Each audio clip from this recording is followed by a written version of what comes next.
अतिशय वेगाने विकसित होत असलेल्या श्री विठ्ठलाच्या पावन नगरीत पंढरपूर समीप आम्ही घेऊन आलो आहोत एक सर्व सुविधांनी युक्त विठू माऊली नगर येथे भव्य प्लॉटिंग प्रकल्प। आमच्या प्रकल्पाची वैशिष्ट्ये प्रशस्त रस्ते, प्रत्येक बाजूला डिमार्केशन, संपूर्ण साईटला कार कंपाऊंड, रस्त्याच्या बाजूला स्ट्रीट लाईटची सोय, संपूर्ण प्लॉटिंग मधील रस्त्यांच्या दुतर्फा झाडांची लागवड, संपूर्ण प्लॉट धारकांना आवश्यक वीज कनेक्शनसाठी स्वतंत्र डीपीची सोय या आणि अशा अनेक सुविधांसह युक्त विठू माऊली नगर मध्ये 1 ते 11 गुंठ्यांपर्यंतचे प्लॉट उपलब्ध। साईटचा पत्ता विठू माऊली नगर, MIT स्कूलच्या पाठीमागे पालखी तळाजवळ, सातारा रोड, वाखरी, तालुका पंढरपूर। घडामोडी पाहण्यासाठी आमच्या YouTube चॅनलवरील PVR म्हणजेच पंढरी वार्ता या न्यूजला सबस्क्राइब करा आणि शेजारील बेल आयकॉनवर क्लिक करा।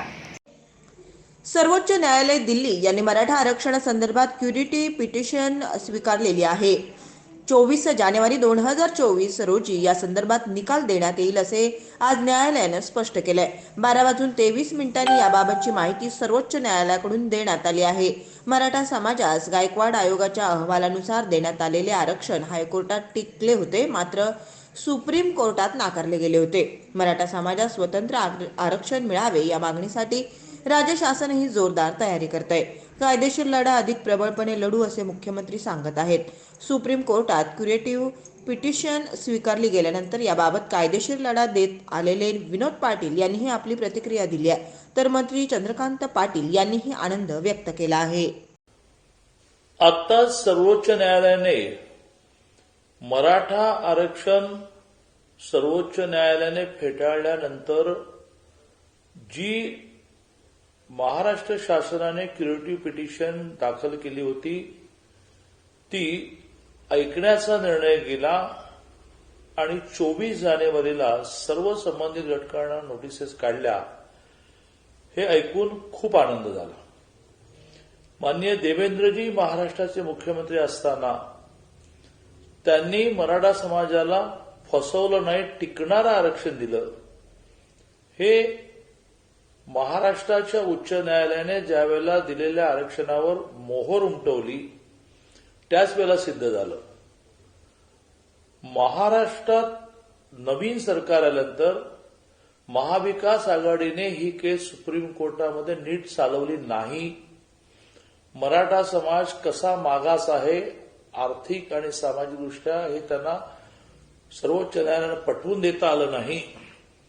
50% वर असाधारण एक्स्ट्राऑर्डिनरी स्थिती निर्माण झाल्यानंतर देता येते।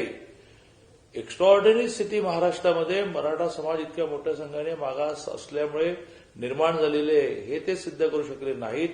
हे क्युरेटिव्ह पिटिशन सर्वोच्च न्यायालयाने ऐकण्याचा निर्णय घेतल्यानंतर जवळजवळ सिद्ध झाला आहे। मला हे मान्यच आहे की क्युरेटिव्ह पिटिशन चालायची आहे। सर्वोच्च न्यायालय काय निर्णय देणार माहिती नाहीये, परंतु महाविकास आघाडीला ही केस नीट लढवण्यामध्ये इंटरेस्टच नव्हता, हे त्याच्यात अनेक घटना आहेत। आता महत्वाचं म्हणजे राज्याचे मुख्यमंत्री माननीय एकनाथजी शिंदे आणि आम्ही सगळेजण, प्रामुख्याने उपमुख्यमंत्री देवेंद्रजी, माननीय उपमुख्यमंत्री अजितदादा आणि आम्ही सगळेजण कायदे तज्ज्ञांची फौज उभी करून सर्वोच्च न्यायालयाला काही गोष्टी लक्षात आणून देण्याचा प्रयत्न करणार आहोत। उदाहरणार्थ, आधीच्या निर्णयामध्ये मराठा समाजामधली श्रीमंती, मराठा समाजातलं पुढारलेपण दाखवण्याचा प्रयत्न झाला। ती वस्तुस्थिती नाकारता येणार नाही, पण प्रचंड मोठ्या प्रमाणामध्ये मराठा समाज मागासलेला आहे आर्थिक आणि सामाजिक।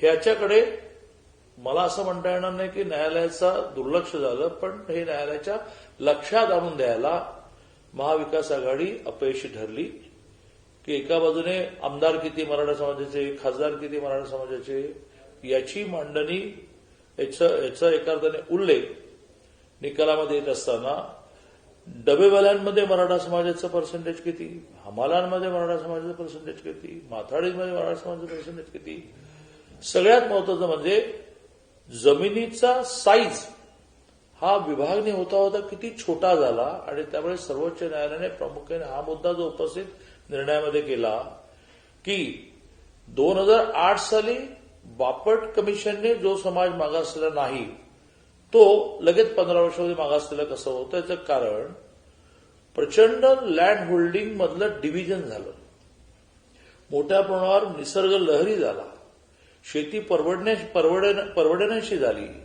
आणि त्याच्यातून मराठा समाजातली गरिबी ही वाढत चालली. ही वस्तुस्थिती ही लक्षात आणून द्यायला पाहिजे होती. आता मोठ्या प्रमाणात कायदेतज्ञांना बरोबर घेऊन, चांगले चांगले वकील लावून, वारंवार दिल्लीमध्ये जाऊन नीट डिस्कशन करून सर्वोच्च न्यायालयाने ही जी संधी दिलेली आहे क्युरिटी पिटिशन ऐकण्याची, त्याचा महाराष्ट्राचं मान्य एकनाथजींच्या नेतृत्वाखाली असणारं सरकार या संधीचा फायदा घेईल. मला आशा वाटते की जर नीट मांडणी झाली तर सर्वोच्च न्यायालयाने फेटाळलेलं आरक्षण हे पुन्हा एकदा मराठा समाजाला मिळू शकतं आणि मराठा समाजामध्ये जो असंतोष आहे, जी अस्वस्थता आहे की आम्हाला मिळालेलं आरक्षण फेटाळलं गेलं, आता आमचं काय होणार, ती अस्वस्थता संपू शकते. मला हे मान्यच आहे की हा आशावाद आहे. माणूस आशेवरच जगतो आणि तो आशेवर जगताना आशा व्यवहारात आणण्यासाठी प्रयत्न करतो. तो प्रयत्न माननीय एकनाथजी आणि त्यांची सगळी टीम आम्ही सगळे म्हणून करू, याचा मला पूर्ण विश्वास आहे. क्युरिटी संदर्भात माननीय सर्वोच्च न्यायालयाने आज भाष्य केलेलं आहे. येत्या 24 जानेवारी रोजी सुप्रीम कोर्टाने परत एकदा सुनावणीसाठी क्युरिटी पिटिशन ठेवलेली आहे. याचा अर्थ असा की क्युरिटी पिटिशन सुप्रीम कोर्टाने नाकारलेले नाही तर सुप्रीम कोर्टाने स्वीकारलेले आहे. यामुळे मला विश्वास आहे लवकरात लवकर याच्यामध्ये सुनावणी होईल व मराठा समाजाला हक्काचं आरक्षण मिळेल.